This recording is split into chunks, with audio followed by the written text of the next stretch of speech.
Welcome to G world. Uttar Pradesh की police परीक्षा की तैयारी करा रहे हैं हम, और अगर आप उत्तर प्रदेश की पुलिस परीक्षा में सिलेक्ट होना चाहते हैं तो रेगुलर वीडियो को देखते रहें, रेगुलर स्पेशल क्लास को देखते रहें।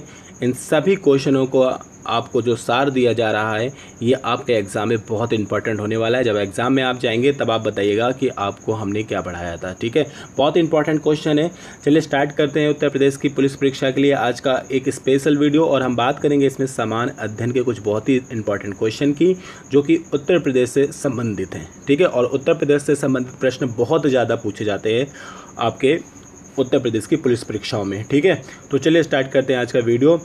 देखिए वीडियो का पहले ही क्वेश्चन क्या बोल रहा है कि निम्नलिखित में से उत्तर प्रदेश की बदलती राजधानियों का जो है सही क्रम क्या है। ठीक है भाई, अब बात आपको पता होना चाहिए कि उत्तर प्रदेश की राजधानियाँ कई बार चेंज हुई हैं। ठीक है, तो यहीं पर बोल दिया गया है कि बदलती राजधानियों का, यानी कि टाइम के अनुसार बदलती राजधानियाँ रही उत्तर प्रदेश के अंदर, और इनका जो है सही क्रम आपसे पूछा जा रहा है। ठीक है तो देखिए हम आपको बता दें कि जो ऑप्शन नंबर डी है, देखिए उत्तर प्रदेश की पहली राजधानी मानी जाती है आगरा, उसके बाद जो है उत्तर प्रदेश की सेकंड राजधानी मानी जाती है इलाहाबाद, और उत्तर प्रदेश की तीसरी राजधानी मानी जाती है लखनऊ।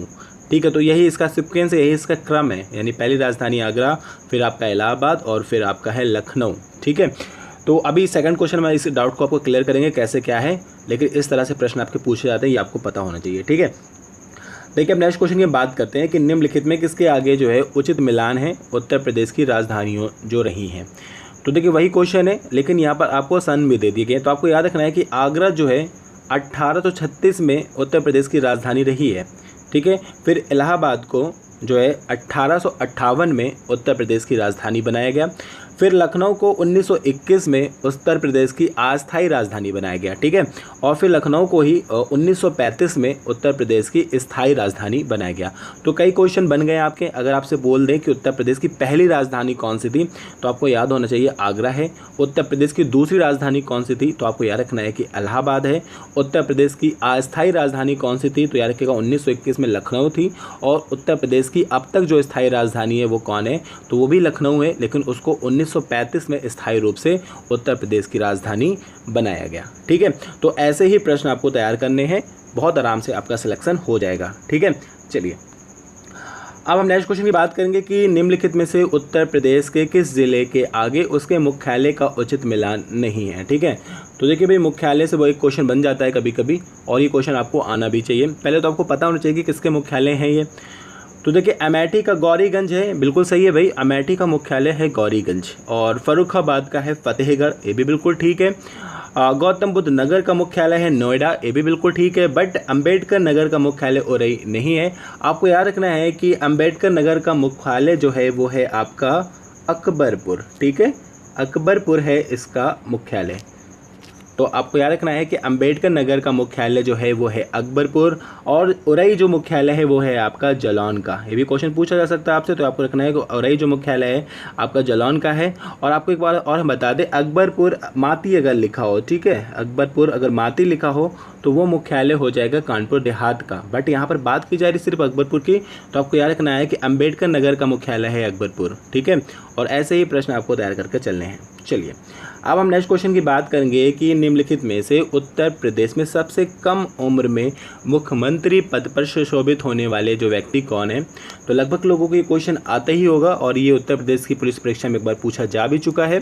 तो आपको याद रखना है अखिलेश सिंह यादव जो हैं उत्तर प्रदेश के सबसे कम उम्र के मुख्यमंत्री बनने वाले प्रथम व्यक्ति हैं। ठीक है, तो ऐसे क्वेश्चन आपसे पूछे जाते हैं। चलिए अब आप नेक्स्ट क्वेश्चन की बात करेंगे कि सरोजिनी नायडू उत्तर प्रदेश राज्य एवं देश की प्रथम महिला थी जिन्होंने उत्तर प्रदेश के निम्नलिखित जो है किस पद पर सुशोभित होकर एक नया कीर्तिमान स्थापित किया था।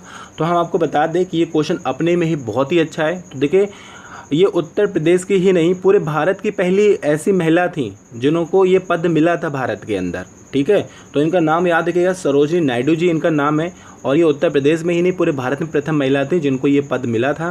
तो आपको याद रखना है कि सरोजिनी नायडू जो थी उत्तर प्रदेश की प्रथम राज्यपाल थी। ठीक है, बहुत ही अच्छा क्वेश्चन है भाई, बहुत बारीकी से देखिए। उत्तर प्रदेश की प्रथम राज्यपाल थी सरोजिनी नायडू, और ये पूरे भारत में भी प्रथम महिला थी जिनको ये पद मिला था। ठीक है, चलिए अब हम आपकी बात करेंगे स्वतंत्रता प्राप्ति के बाद उत्तर प्रदेश की पहली महिला राज्यपाल होने का गौरव किसे प्राप्त है। ठीक है, तो हम आपको बता दें कि जो उत्तर प्रदेश जब मतलब हमारे देश को स्वतंत्रता नहीं मिली थी तो उसकी प्रथम राज्यपाल कौन थी? सरोजिनी नायडू थी। अभी मैंने आपको ऊपर यहाँ पर ये बताया। लेकिन अब देखिए स्वतंत्रता प्राप्ति के बाद की बात की जा रही है, यानी जब हमारा देश आज़ाद हो गया, यानी आज़ाद भारत की पहली जो उत्तर प्रदेश की महिला जो है राज्यपाल कौन बनी है, ये भी इम्पोर्टेंट क्वेश्चन अपने में हो गया। तो प्रेजेंट टाइम में वर्तमान में जो हैं आनंदीबेन पटेल स्वतंत्रता प्राप्ति के बाद पहली महिला राज्यपाल बनी है। ठीक है, इंपॉर्टेंट क्वेश्चन है भाई, बहुत ही अच्छे से क्वेश्चन में डिस्टर्ब मत होइएगा, क्योंकि सरोजिनी नायडू आज़ाद भारत की पहली जो है राज्यपाल नहीं थी, क्योंकि आज़ाद भारत की पहली उत्तर प्रदेश की राज्यपाल जो है आनंदीबेन पटेल है, और उत्तर प्रदेश की पहली जो आपकी राज्यपाल थी वो सरोजिनी नायडू थी, लेकिन आज़ाद होने से पहले। क्वेश्चन समझ में आ गया होगा आप लोगों का, आई होप। चलिए अब हम नेक्स्ट क्वेश्चन की बात करेंगे कि उत्तर प्रदेश राज्य में मानव अधिकार आयोग का जो गठन है वो निम्नलिखित में से किस वर्ष किया गया था। ठीक है, अपने में ही बहुत इंपॉर्टेंट क्वेश्चन है, मानव अधिकार आयोग का गठन पूछा जा रहा है और एक प्रश्न यहाँ से आपको श्योरिटी मिलेगा। तो आपको याद रखना है कि उत्तर प्रदेश के अंदर मानव अधिकार आयोग का जो गठन हुआ था वो सन 2002 में हुआ था। ठीक है, चलिए अब नेक्स्ट क्वेश्चन में बात करेंगे कि उत्तर प्रदेश के गोरखपुर जिले में सर्वाधिक वर्षा रिकॉर्ड की जाती है। ठीक है, गोरखपुर में होने वाली जो वर्षा का औसतम क्या है, तो आपको याद रखना है कि उत्तर प्रदेश के कौन से जिले में सर्वाधिक वर्षा होती है, तो गोरखपुर के अंदर होती है। लेकिन अगर आपसे क्वेश्चन पूछ ले कि सबसे कम वर्षा कहाँ होती है, तो आपको याद रखना है मथुरा में होती है। ठीक है, सबसे न्यूनतम वर्षा जो रिकॉर्ड की जाती है मथुरा में रिकॉर्ड की जाती है, और सर्वाधिक जो वर्षा रिकॉर्ड की जाती है उत्तर प्रदेश के गोरखपुर में रिकॉर्ड की जाती है। तो गोरखपुर की औसतम वर्षा का जो है सेंटीमीटर में जो है प्रतिशत पूछा जा रहा है, ये आपसे ये क्वेश्चन पूछ लिया गया है। ठीक है, थोड़ा सी डीपली क्वेश्चन है, लेकिन ऐसे क्वेश्चन बनते हैं भाई उत्तर प्रदेश की पुलिस परीक्षा में। तो आपको याद रखना 184.7 सेंटीमीटर की वर्षा जो रिकॉर्ड की जाती है उत्तर प्रदेश के गोरखपुर में, जो कि सर्वाधिक है उत्तर प्रदेश के सभी जिलों से।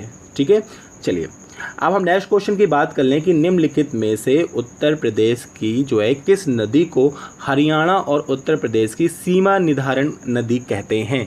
बहुत ही अच्छा क्वेश्चन है, अगर ऐसे क्वेश्चन बोल दे तो थोड़ा सा डिस्टर्ब करता है, लेकिन आपको क्वेश्चन इजीली तौर पे बता दे तो यहाँ से क्वेश्चन बोल रहा है कि उत्तर प्रदेश और हरियाणा के मध्य यानी बीच में बहने वाली नदी कौन सी है, यानी इन दोनों का बॉर्डर निर्धारित करती है। तो बहुत ही इजी क्वेश्चन है, लगभग लोगों को आता होगा, अगर नहीं आता भाई बोल के पी लो। यमुना नदी है जो कि हरियाणा और उत्तर प्रदेश के बीच बहती है। ठीक है, चलिए देखिए हम नेक्स्ट क्वेश्चन की बात करते हैं कि 1 अप्रैल 1946 से 27 दिसंबर 1954 तक निम्नलिखित में से उत्तर प्रदेश के मुख्यमंत्री का कार्यकाल है, यानी किस मुख्यमंत्री का कार्यकाल है आपका 1946 से 1954 तक। तो बहुत ही अच्छा क्वेश्चन, याद रखिएगा कि पंडित गोविंद वल्लभ पंत की बात की जा रही है, उत्तर प्रदेश के प्रथम मुख्यमंत्री थे ये, और इनका जो कार्यकाल था 1946 से लेकर 1954 तक था। ठीक है, और एक बात यही आपको याद रखनी है कि ये उत्तर प्रदेश के प्रथम मुख्यमंत्री थे। ठीक है, चलिए अब हम नेक्स्ट क्वेश्चन की बात करेंगे कि स्वतंत्रता प्राप्ति के बाद 25 फरवरी 1968 में प्रथम बार उत्तर प्रदेश में राष्ट्रपति शासन लगाया गया। यह राष्ट्रपति शासन कुल कितने समय का था। तो देखिए दो इंपॉर्टेंट क्वेश्चन है। पहला तो आपको याद रखना है कि उत्तर प्रदेश में स्वतंत्रता प्राप्ति के बाद प्रथम बार राष्ट्रपति शासन कब लगा था, तो 25 फरवरी आपका सन 1968 में। ठीक है, और जो है इस राष्ट्रपति शासन काल की कुल जो है समय अवधि पूछी जा रही है कि ये कितनी थी। तो आपको याद रखना है कि 1 वर्ष 1 दिन की ये थी। ठीक है, ये क्वेश्चन भी आपसे पूछा जा सकता है।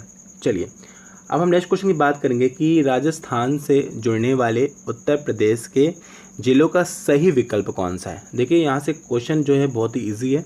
यहाँ आपसे पूछ लिया गया है कि राजस्थान के साथ जो है उत्तर प्रदेश के कौन से जिले जुड़ रहे हैं। ठीक है, तो आपको याद रखना है कि आगरा और मथुरा, ठीक है, ये दोनों ही जो ज़िले हैं ये राजस्थान के साथ क्या करते हैं, सीमा साझा करते हैं। ठीक है, और ऐसे प्रश्न भी आपके एग्ज़ाम में पूछे जाते हैं।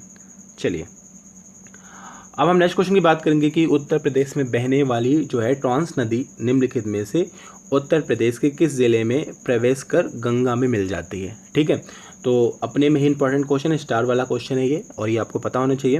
तो देखिए ट्रांस नदी का नाम बोला गया है और बोला क्या गया है कि ये गंगा नदी में मिलती है, तो ये भी बहुत अच्छा क्वेश्चन है। ट्रांस नदी कहाँ मिलती है? गंगा नदी में मिल जाती जाके, ठीक है। तो क्या पूछा जा रहा है कि किस ज़िले में ये प्रवेश करती है? तो आपको याद रखना है, यहाँ पर बात की जा रही है प्रयागराज की। प्रयागराज में ट्रांस नदी जो है वो गंगा से मिल जाती है, ठीक है। चलिए अब हम नेक्स्ट क्वेश्चन की बात करेंगे कि नीचे उत्तर प्रदेश से संबंधित कुछ प्रमुख उद्योग एवं उनसे संबंधित औद्योगिक संस्थानों के नाम दिए जा रहे हैं। इनमें से आपको उसका चयन करना है जिसके आगे उचित मिलान ना हो, ठीक है। तो औद्योगिक संस्थाओं से बहुत क्वेश्चन बनते हैं उत्तर प्रदेश के और काफ़ी टॉप लेवल का ही क्वेश्चन है, ठीक है। तो देखिए भारत इलेक्ट्रॉनिक्स गाजियाबाद में है, ये तो बिल्कुल भाई ठीक है। कृत्रिम अंग निर्माण लखनऊ, ये थोड़ा सा डिस्टर्ब है, ठीक है। इंडियन टेलीफोन इंडस्ट्रीज रायबरेली में, ये भी बिल्कुल ठीक है। Central drug research institute of Lucknow में है, ये भी बिल्कुल ठीक है। तो आपको याद रखना है कि कृत्रिम अंग निर्माण निगम जो है ये लखनऊ में नहीं है आपका, ये कानपुर के अंदर है, ठीक है। कृत्रिम अंग निर्माण बहुत बार पूछा जा चुका है ये, तो कृत्रिम अंग निर्माण निगम जो है आपका लखनऊ में नहीं है, कानपुर के अंदर है। बाकी तीनों बिल्कुल सही है। भारत इलेक्ट्रॉनिक्स गाजियाबाद में है, इंडियन टेलीफोन इंस्टीट्यूट ये आपका रायबरेली में है, और सेंट्रल ड्रग रिसर्च इंस्टीट्यूट ये भी आपका लखनऊ में है, ठीक है।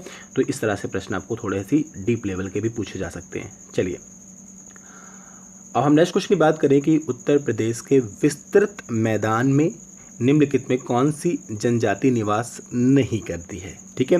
तो देखिए आपको हम बता दें कि जनजातियों से एक प्रश्न श्योरिटी आपको देखने को मिल जाएगा एग्जाम में, तो आपको पता होना चाहिए कि उत्तर प्रदेश में कौन कौन सी जनजातियां निवास करती हैं। तो देखिए हम आपको बता दें कि उत्तर प्रदेश में महिगिरी और माहीगीर और बुक्शा और थारू ये तीनों ही जनजातियाँ देखी जाती हैं, पर बकरवाल नहीं देखी जाती, क्योंकि बकरवाल जो जनजाति है ये जम्मू कश्मीर के साइड पाई जाती है। बट महिगिर, बुक्सा और आपका थारू ये जनजातियाँ उत्तर प्रदेश के अंदर देखी जाती हैं। और उत्तर प्रदेश के अंदर सर्वाधिक निवास करने वाली अगर जनजाति की बात करें तो वो है थारू। ये भी क्वेश्चन कभी कभी पूछ लिया जाता है कि उत्तर प्रदेश के अंदर कौन सी जनजाति जो है सर्वाधिक निवास करती, तो वो थारू जनजाति है। तो इस तरह से प्रश्न आपके पूछे जाते हैं, ठीक है। चलिए अब हम नेक्स्ट क्वेश्चन की बात करेंगे कि उत्तर प्रदेश का प्रसिद्ध चंद्रशेखर आजाद कृषि तथा प्रौद्योगिकी विश्वविद्यालय निम्नलिखित में से किस शहर में? बहुत बार इस क्वेश्चन पूछ लिए गए हैं एग्जाम में, तो आपको याद रखना है कि प्रसिद्ध चंद्रशेखर आजाद कृषि विश्वविद्यालय है और प्रौद्योगिकी विश्वविद्यालय है ये, और ये उत्तर प्रदेश के किस शहर में है? तो आपको याद रखना होगा ये कानपुर के अंदर है, ठीक है। चलिए अब हम नेक्स्ट क्वेश्चन की बात करेंगे कि निम्नलिखित में किसके आगे उचित मिलान है? तो देखिए यहाँ पर वाराणसी कला भवन बिल्कुल ठीक है ये तो, और फिर झांसी रानी संग्रहालय यहाँ पर भी बिल्कुल ठीक है। गोरखपुर राहुल चक्रवर्ती संस्थान ये भी बिल्कुल ठीक है। तो भाई बिल्कुल ठीक है, सभी सही हैं, और ये तीनों ही आपको याद रखने बहुत बार पूछे जा चुके हैं भाई। कला भवन कहाँ है? वाराणसी में है। झांसी जो है रानी लक्ष्मीबाई का जो संग्रहालय है वो झांसी में है। गोरखपुर में है राहुल चक्रवर्ती संस्थान, ठीक है। चलिए अब हम नेक्स्ट क्वेश्चन की बात करेंगे कि सन 1857 के विद्रोह नेतृत्व में किस महान व्यक्तित्व के सामने उनके नेतृत्व का स्थान उचित मिलान है? यानी सन 1857 में जब विद्रोह हुआ था, यानी क्रांति छेड़ी गई थी, तो अपने अपने स्थान से लोगों ने नेतृत्व किया था। तो यहाँ पर आपसे पूछा गया है कौन सा सही है, तो आपको याद रखना उपयुक्त सभी सही है, क्योंकि मेरठ से कदम सिंह ने, कई बार क्वेश्चन पूछा जाता है कि कदम सिंह ने किस स्थान से जो है विद्रोह में नेतृत्व किया था, तो याद रखिएगा मेरठ से किया था। बेगम हजरत महल तो बहुत बार पूछी जाती है, स्टारस हैं, याद रखिएगा बेगम हजरत महल ने लखनऊ से जो है नेतृत्व किया था।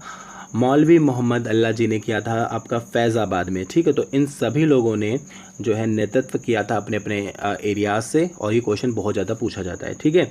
चलिए नेक्स्ट क्वेश्चन की हम बात करेंगे कि उत्तर प्रदेश राज्य में जो एक कुल सिंचित क्षेत्र के अंतर्गत कुल नहर सिंचित क्षेत्र में भारत में कौन सा स्थान रखता है? तो हम आपको बता दें कि उत्तर प्रदेश भारत का एकमात्र राज्य ऐसा है जहां पर जो कुल सिंचित क्षेत्र हैं वो नहर से सिंचे जाते हैं, और इसमें भारत में जो ये प्रथम स्थान ही रखता है। ये आपको याद रखना है क्योंकि ऐसे क्वेश्चन पूछे जा सकते हैं आपसे। चलिए अब हम नेक्स्ट क्वेश्चन की बात करेंगे कि यदि उत्तर प्रदेश की नगरीय आबादी प्रतिशतता देखी जाए, यानी जो नगर में निवास करने वाली प्रतिशतता देखी जा रही जनसंख्याओं की, तो वह कौन सा क्षेत्र है जिसमें उत्तर प्रदेश की न्यूनतम नगरीय आबादी निवास करती है? तो देखिए नगर में रहने वालों की बात की जा रही है, और ऐसा कौन सा क्षेत्र है उत्तर प्रदेश का जहाँ पर नगरीय आबादी बहुत कम है, यानी नगर में रहने वालों की संख्या बहुत कम है? तो वो क्षेत्र है उत्तर प्रदेश का पूर्वी क्षेत्र, ठीक है। पूर्वी क्षेत्र में बहुत कम नगरीय आबादी देखी जाती है, काफ़ी पिछड़ा जिला, काफ़ी पिछड़ा एरिया माना जाता है उत्तर प्रदेश का ये, ठीक है।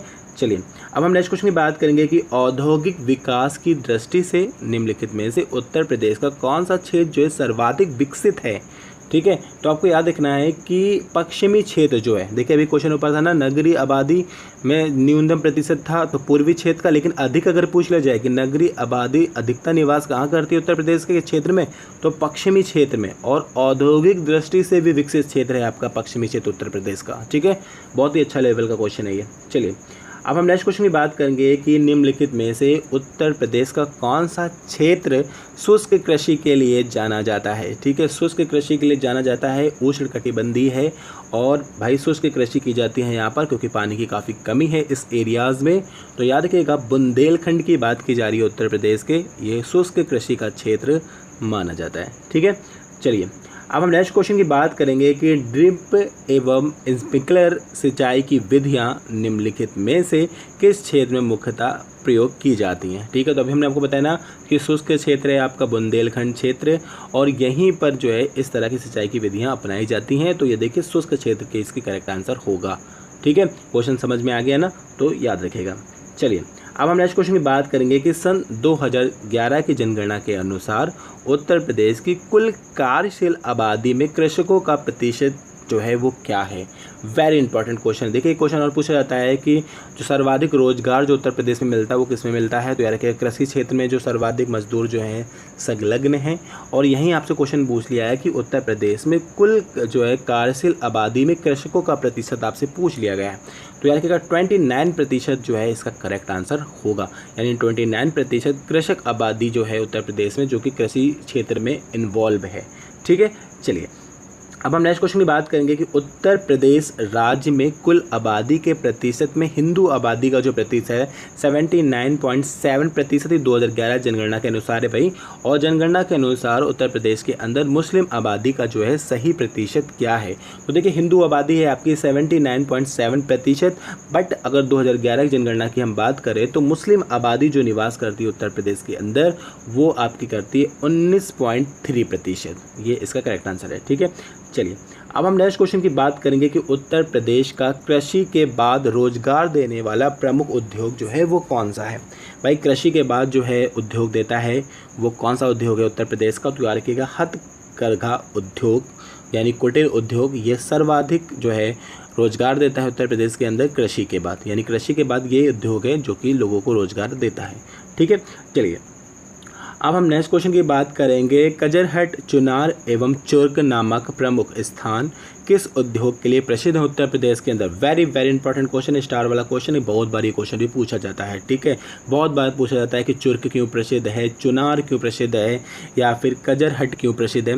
तो आपको याद रखना है कि ये जो तीनों ही स्थान फेमस है वो हैं आपके सीमेंट उद्योग के लिए, ठीक है। चलिए अब हम नेक्स्ट क्वेश्चन की बात करते हैं कि उत्तर प्रदेश की प्रमुख जो है ओपियम फैक्ट्री जो है वो कहाँ पर स्थित है। देखिए ओपियम फैक्ट्री का मतलब यहाँ पर बात की जा रही है अफीम फैक्ट्री की, और उत्तर प्रदेश की प्रमुख अफीम फैक्ट्री कहाँ पर है यह आपसे पूछा जा रहा है। तो भाई सबको आना चाहिए और बहुत ही ईजी क्वेश्चन भी है, यानी कि गाजीपुर के अंदर ये फैक्ट्री है, ठीक है। चलिए अब हम नेक्स्ट क्वेश्चन की बात करेंगे कि आप उत्तर प्रदेश के किसी विशेष शहर में हैं, ठीक है। ऐसे क्वेश्चन आपको फंसाने के लिए होते हैं, क्वेश्चन को अच्छे से पढ़िएगा, ठीक है। आप उत्तर प्रदेश के किसी विशेष शहर में हैं, आप देखते हैं कि लोग लकड़ियों पर नक्काशी कर रहे हैं, यह नक्काशी वहाँ पर का जो है प्रमुख उद्योग भी है। तो आप किस शहर में हैं। तो बहुत ही ईजी क्वेश्चन है, लकड़ियों पर नक्काशियों के लिए जाना जाता है उत्तर प्रदेश का सहारनपुर, ठीक है। चलिए अब हम नेक्स्ट क्वेश्चन की बात करेंगे कि निम्नलिखित में से उत्तर प्रदेश के किस स्थान पर गुप्तकालीन मंदिरों के साक्ष्य मिलते हैं। तो देखिए उपयुक्त सभी, क्योंकि देवगढ़ झांसी में, या फिर भीतरगांव कानपुर में, या फिर भीतरी गाजीपुर में, ये तीनों ही मंदिरों में क्या है गुप्तकालीन मंदिरों के साक्ष्य मिलते हैं, ठीक है। इंपॉर्टेंट क्वेश्चन है, बहुत बार पूछा जाता है ये क्वेश्चन। चलिए अब हम नेक्स्ट क्वेश्चन की बात करेंगे कि उत्तर प्रदेश में लगने वाला जो है बटेश्वर पशु मेला निम्नलिखित में से संबंधित है। बहुत ही बार ये क्वेश्चन हम आपको रिपीट करा चुके हैं, ये क्वेश्चन आपके लिए हम जरूर छोड़ना चाहेंगे। बताइएगा कि भाई बटेश्वर मेला कहाँ लगता है, आगरा, बहराइच, हापुड़ या फिर झांसी, ठीक है। बटेश्वर मेला ऊँट के लिए फेमस मेला है बहुत ही, ये कहाँ पर लगता है ये आपको बताना है, ठीक है। चलिए अब हम नेक्स्ट क्वेश्चन की बात करेंगे कि निम्नलिखित में से उत्तर प्रदेश में स्थापित किस इमारत को मुगल शैली का सर्वश्रेष्ठ नमूना माना जाता है। भाई मुगल शैली का सर्वश्रेष्ठ नमूना माना जाता है, क्वेश्चन बहुत ही अच्छा है, बहुत बार पूछा जाता है। तो देखिए ताजमहल को मुगल शैली का सर्वश्रेष्ठ नमूना माना जाता है, ठीक है। चलिए अब हम नेक्स्ट क्वेश्चन की बात करते हैं। सरकी शैली का उत्कृष्ट नमूना है आपका अटाला मस्जिद, निम्नलिखित में से किस स्थान पर है। भाई अटाला मस्जिद पूछा जा रहा है किस शैली का निर्मित है ये, तो याद रखिएगा सरकी शैली से निर्मित है अटाला मस्जिद, और ये आपका है उत्तर प्रदेश के जौनपुर के अंदर, ठीक है। बहुत बार क्वेश्चन ये भी पूछा जाता है, याद रखिएगा आप लोग। चलिए नेक्स्ट क्वेश्चन की हम बात करेंगे, सुप्रसिद्ध जो है आशित कुमार हलदार निम्नलिखित में से किस शैली के जनक माने जाते हैं। वेरी इंपॉर्टेंट क्वेश्चन है भाई, स्टारस क्वेश्चन है, बहुत बार पूछा जा चुका है। आशित कुमार हलदार निम्नलिखित में से किस शैली के जनक माने जाते हैं, तो याद रखिएगा लखनऊ चित्रकला शैली के, ठीक है। चलिए नेक्स्ट क्वेश्चन की हम बात करेंगे कि उत्तर प्रदेश की लोकप्रिय शैली ठुमरी निम्नलिखित में से किसके शासनकाल में अपनी चरम सीमा पे थी। Very very important question, stars question है भाई, बताइए ठुमरी जो है उत्तर प्रदेश की बहुत ही लोकप्रिय शैली है, और ये किसके शासनकाल में अपने जो है चरम सीमा पे थी, यानी अपने उत्कृष्ट पायदान पर थी। तो आपको याद रखना है वाजिद अली शाह के टाइम काल में जो है ठुमरी अपने चरम सीमा पर थी, ठीक है। चलिए अब हम नेक्स्ट क्वेश्चन की बात करेंगे कि निम्नलिखित में से किसे मुगल चित्रकला शैली की नींव डालने वाला माना जाता है।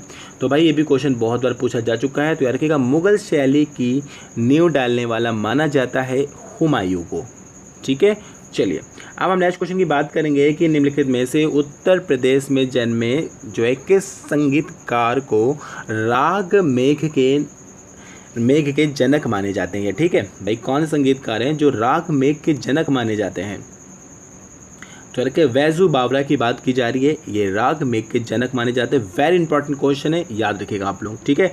नेक्स्ट क्वेश्चन की हम बात करेंगे कि निम्नलिखित में से उत्तर प्रदेश राज्य में बोली जाने वाली बोलियों में से एक प्रमुख बोली नहीं है।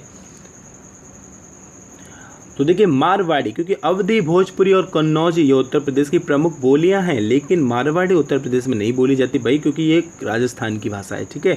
चलिए नेक्स्ट क्वेश्चन की बात करेंगे कि उत्तर प्रदेश में प्रसिद्ध निराला आर्ट गैलरी स्थित है। तो वेरी इंपॉर्टेंट क्वेश्चन, याद रखिएगा कि उत्तर प्रदेश में प्रसिद्ध निराला आर्ट गैलरी जो है वो आपकी है प्रयागराज के अंदर, ठीक है। चलिए नेक्स्ट और लास्ट क्वेश्चन है कि उत्तर प्रदेश में राजकीय संग्रहालय की कुल संख्या क्या है। टोटल नंबर ऑफ राजकीय संग्रहालय, यानी राजकीय संग्रहालय जो हैं कितने हैं टोटल आपके उत्तर प्रदेश के अंदर। तो आपको याद रखना है कुल 14 राजकीय संग्रहालय हैं उत्तर प्रदेश के अंदर। तो भाई वीडियो कैसी लगी आप मुझे ज़रूर बताइएगा कमेंट करके, और लाइक ज़रूर करिएगा, शेयर करिए। और साथ ही साथ हम फिर कहेंगे अगर आप उत्तर प्रदेश की पुलिस परीक्षा में सिलेक्ट होना ही चाहते हैं, अगर आपको वर्दी पसंद है और आप उस वर्दी को लेना चाहते हैं, तो जीके वर्ल्ड के साथ जुड़ जाइए। Thank you.